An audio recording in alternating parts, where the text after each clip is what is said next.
In the beginning of my magician career, I was booked by a Mums and Pops Mexican restaurant to do magic. What I would do is I walk up to a table and I'll be like, "Good evening, welcome to the restaurant." And I would do 5 tricks at a table. Then I go to the next table. "Good evening, welcome to the restaurant." And I would do the same 5 tricks. The next table, same 5 tricks, and so on and so on. But one night, as I approached a table, a lady pulled out a deck of playing cards from her purse, and she asked, "Can you do magic with my playing cards?" I thought she was trying to challenge me, but then she added a request, and she asked, "Can you please be careful and respectful to the cards, because my sister is printed in it."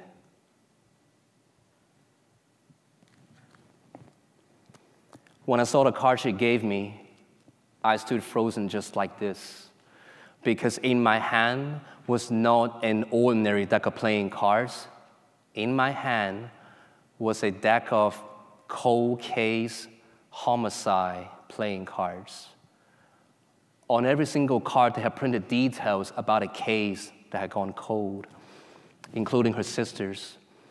And they print these cards because they want to bring more awareness to these cases, hoping that somebody might know some information and they will come forward, help solve the crime to bring some closure to families like this lady. And at that moment, I had to make a decision. Do I continue to just do magic with her cards? Or do I drop the magic act so I can acknowledge her first, even though it could potentially lead to a very heavy conversation? You see, in life, I think we are confronted with that kind of situation. Have you ever known someone like a friend or a family member, classmate, or coworker that you know is going through a difficult time, have something very heavy on their hearts, but you hesitated to offer support because 1, you don't know what to say to them, and 2, you don't know how to solve their problems? To be honest, I have been guilty of that in my life as well. But you see, besides being a magician, for the last 16 years, I also have the privilege to volunteer on the crisis line on a weekly basis. And from providing empathetic, emotional support to people in need, what I have learned is that, ironically, if you don't know exactly what to say, if you don't know how to solve the problems, it actually allows you to give better emotional support. Now, why would I say that?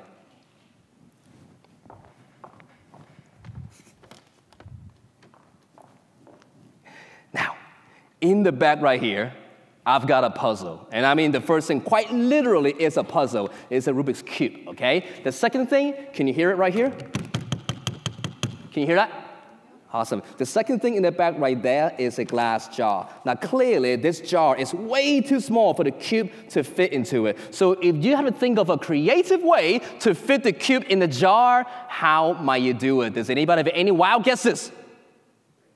Ooh, break it. Who said it?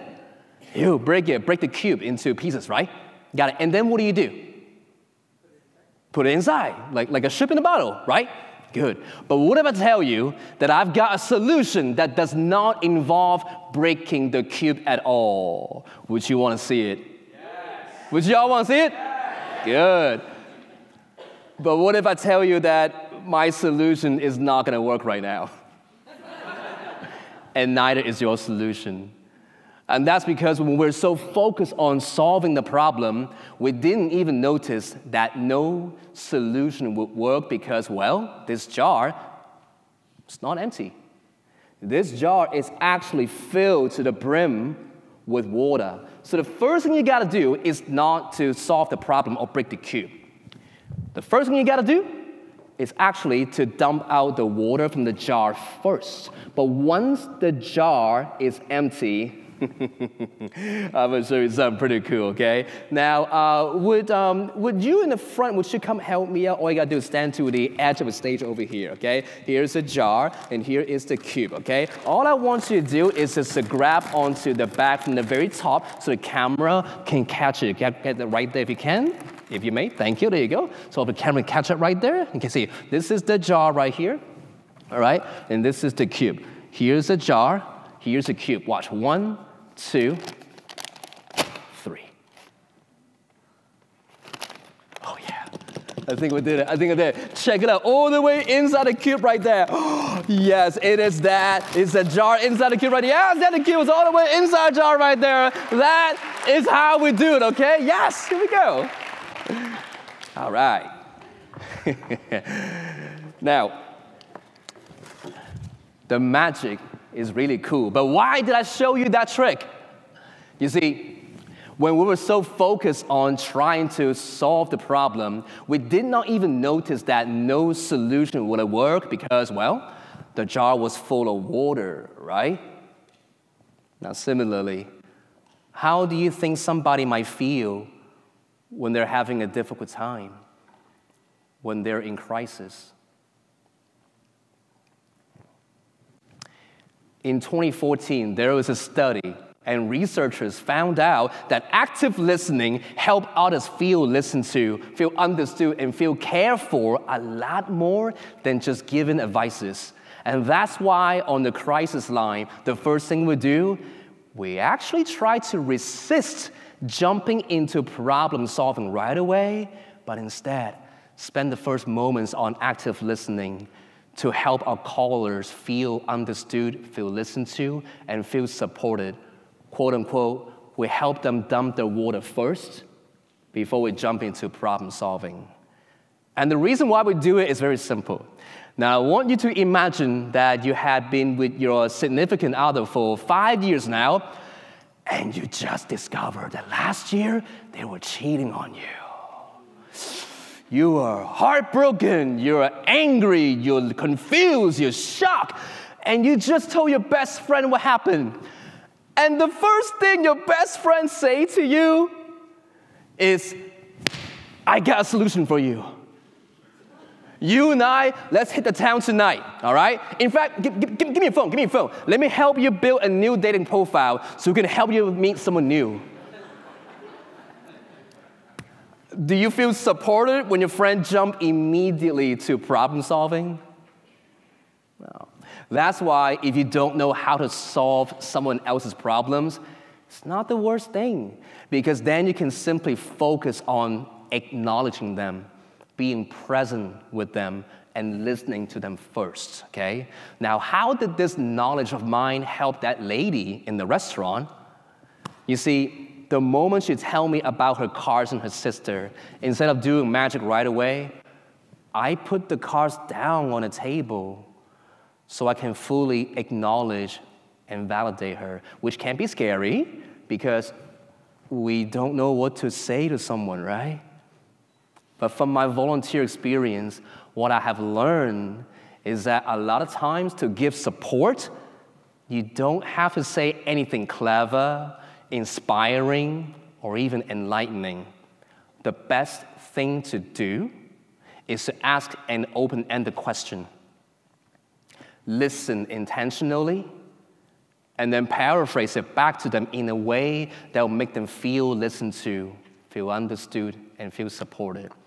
So the first thing I said to her, I told her that I'm truly sorry that something so tragic happened to your family. And then I asked her, were you close with your sister? She said, yes, they're very close. I took a moment to truly absorb what she said to me, and then I told her that it must have been very difficult and painful to have lost someone so close to you in your life. Now, during the conversation, did I say anything clever or inspiring to her? I didn't. But did she feel acknowledged? Did she feel listened to? Did she feel understood and supported? Most definitely. And because she felt that, She wanted to show me how her sister looked like. So she took out the card that belongs to her sister. And when she did that, I noticed something.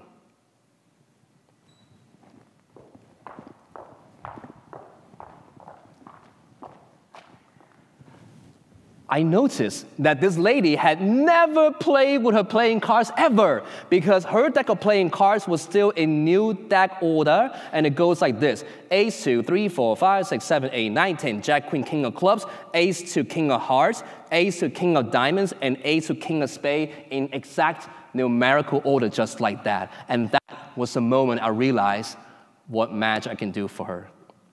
So I asked if I can borrow her sister's card. Let's say there was the Queen of Hearts today, all right? And I lost her sister's card back in the deck, gave it a quick cut and a quick shuffle, okay? And this is what we call a casino shuffle. You shuffle on table like that. That's how you mix up the order of the card. However, I asked her, have you ever seen anyone shuffle cards like this, where they would take half the deck of playing cards and turn them face up, the other half go face down, and they'll mix the face-up card into face-down cards together. So not only the order of the cards are all mixed up, the orientation of the cards are all mixed up. Some will go up, some will go down, up and down, each and every way they go. Even though the entire deck was completely mixed up, I had that lady put their hands on the card like that, snap my finger, she lifted up. Every single card turned back one way and one way only. Every single one of them turned back one way only, except for one card in the middle, and that was a card that belongs to her sisters. But you see, right away I had to apologize to her, because I remember to say, hey, can you be careful and respectful to the cards? I told her that they were in such new deck pristine order. It might take you a couple of minutes to put them back into order. I do apologize. Unless we can do this and make every single card go to its original order. Ace, 2, 3, 4, 5, 6, 7, 8, 9, 10. Jack, queen, king of clubs, so hardware. Ace of diamonds to ace of king, with every card back to its original order. Just like that.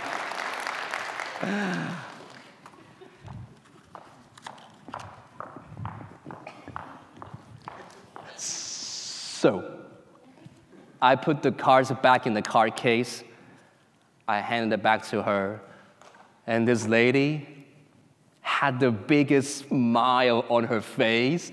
She extended both arms out, pulled me in, gave me a hug, and she said, thank you. But in fact, I should be the one that thanked her. Because when someone shares their vulnerability and their pain with you, it is actually your privilege. And the magic is how you choose to acknowledge them, how you stay present with them during that moment. So, do you know someone who can use the magic of your presence today?